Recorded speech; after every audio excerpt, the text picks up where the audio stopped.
Here, I just created a Python code that generates a playlist in Spotify. Okay, so we have different playlists from different time frame in a particular year. Okay, so we have from 2004, from 2020, from 2023, and also from 2022.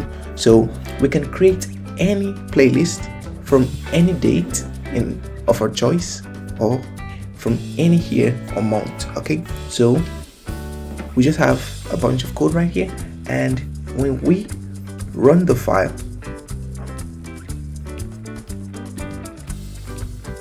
then we get to input the date.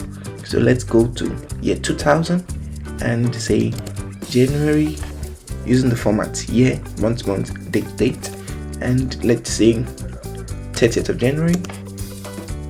And all you have to do is wait a bit for the API to do its work, and the next few seconds you should have your playlist generated to Spotify. Bam!